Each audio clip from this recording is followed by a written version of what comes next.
بسم اللہ الرحمن الرحیم۔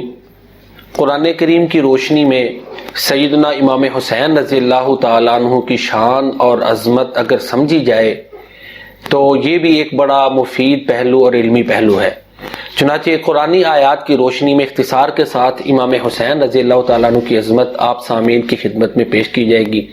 سورۃ النساء کی آیت نمبر 65 میں اللہ تعالیٰ فرماتے ہیں، اے نبی صلی اللہ علیہ وسلم، آپ کے رب کی قسم، اس وقت تک یہ لوگ ایماندار نہیں ہو سکتے جب تک اپنے معاملات میں آپ کو ثالث، فیصل اور حکم نہ بنا لیں۔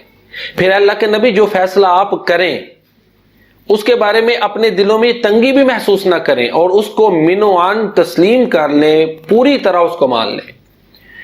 تو سامعین کرام، پیارے نبی کریم صلی اللہ علیہ وآلہ وسلم کا حسنین کریمین رضی اللہ تعالیٰ عنہما کے بارے میں یہ فیصلہ ہے کہ اللہ کے رسول ان کے ساتھ محبت کرتے تھے، اور آپ نے فرمایا، اے اللہ، جو ان سے محبت کرتا ہے تو ان کے ساتھ محبت فرما۔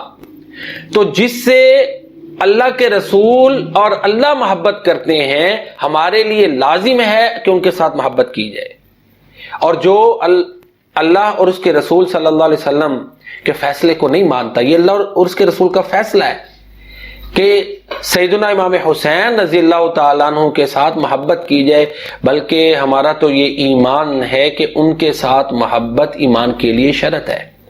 سورہ احزاب میں اللہ فرماتے ہیں، وَمَا كَانَ لِمُؤْمِنٍ وَلَا مُؤْمِنَةٍ إِذَا قَضَى اللَّهُ وَرَسُولُهُ أَمْرًا أَن يَكُونَ لَهُمُ الْخِيَرَةُ مِنْ أَمْرِهِمْ وَمَن يَعْصِ اللَّهَ وَرَسُولَهُ فَقَدْ ضَلَّ ضَلَالًا مُبِينًا۔ جب اللہ اور اس کے رسول کسی معاملے کا فیصلہ کر دیں، نہ کسی مومن مرد کو اختیار ہے نہ مومن عورت کو اختیار ہے کہ اپنی منمانی کرے، تو اللہ کے رسول کا یہ فیصلہ ہے کہ اللہ کے رسول ان سے محبت کرتے ہیں۔ جو حضرت حسین سے محبت کرے گا، اللہ کے رسول کو اس کے ساتھ محبت ہے۔ جو حضرت حسین سے بغض رکھے گا، اللہ کے رسول کو اس کے ساتھ بغض ہے۔ امام حسین رضی اللہ تعالیٰ عنہ سے محبت ایمان کے لیے شرط ہے۔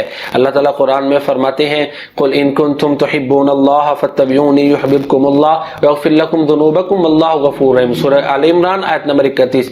اللہ فرماتے ہیں، نبی کہہ دو کہ اگر تمہیں اللہ کے ساتھ محبت ہے تو میری پیروی کرو، اللہ تمہارے ساتھ محبت کرے گا۔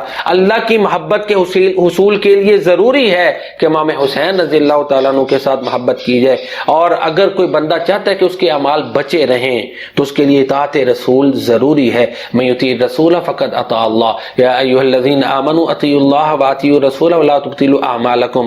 امام حسین رضی اللہ تعالیٰ عنہ کے ساتھ محبت کرنا، محبت رکھنا اطاعت رسول میں آتا ہے۔ تو اعمال کا بچاؤ اسی شکل میں ہے کہ ہم اہل بیت کے ساتھ محبت کریں۔ سورہ نور کی آیت نمبر 63 میں اللہ فرماتے ہیں کہ وہ لوگ جو اللہ کے رسول کے حکم کی مخالفت کرتے ہیں، اس بات سے ڈر جائیں کہ کہیں کوئی فتنہ ان کو اپنی لپیٹ میں نہ لے لے یا کوئی عذاب علیم ان کو آنا دبوچے۔ اس آیت سے بھی پتہ چلتا ہے کہ اللہ کے رسول کی حسنین کریمین کے بارے میں مخالفت نہیں کرنی۔ اگر کوئی مخالفت کرے گا تو اس کے اعمال برباد ہو سکتے ہیں۔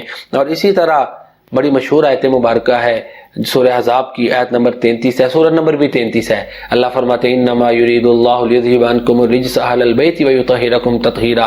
سیدہ ام سلمہ رضی اللہ تعالیٰ عنہ بیان کرتی ہیں کہ سیدہ فاطمہ میرے گھر آئیں، حسن و حسین آئے رضی اللہ عنہ، حضرت علی آئے، پیارے نبی کریم صلی اللہ علیہ وآلہ وسلم نے ان کو چادر میں لپیٹا اور کہا کہ اے اللہ، یہ میرے گھر والے ہیں تو ان کو پاک فرما دے۔ تو لہٰذا ساری گفتگو کا خلاصہ یہ ہے کہ اللہ اور رسول کی اطاعت کامیابی کے لیے شرط ہے۔ تو اہل بیت کے بارے میں آپ کی اطاعت ہمارے اوپر لازم ہے۔ اللہ کے رسول کو حضرت امام حسین کے ساتھ محبت تھی، حضرت امام حسین کے ساتھ محبت ایمان کے لیے شرط ہے۔ اگر ہم یہ چاہتے ہیں کہ اللہ ہمارے ساتھ محبت کرے تو ہمیں حضرت امام حسین رضی اللہ تعالیٰ عنہ سے محبت کرنی چاہیے۔ ہمیں یہ عقیدہ، ہم سب مسلمانوں کا عقیدہ ہے کہ امام حسین رضی اللہ تعالیٰ عنہ جنتی جوانوں کے سردار ہیں، سارے انبیاء پاک ہیں، اور اہل بیت کے لیے خصوصی ہے کہ اللہ کے نبی نے چادر میں لپیٹ کر ان کے لیے دعا کی، اللہ نے ان کو پاک کر دیا۔ اللہ تعالی ہمیں قرآن و سنت پر اور اہل بیت کے طریقے پر چلنے کی توفیق عطا فرمائے۔ وما علینا الا البلاغ المبین۔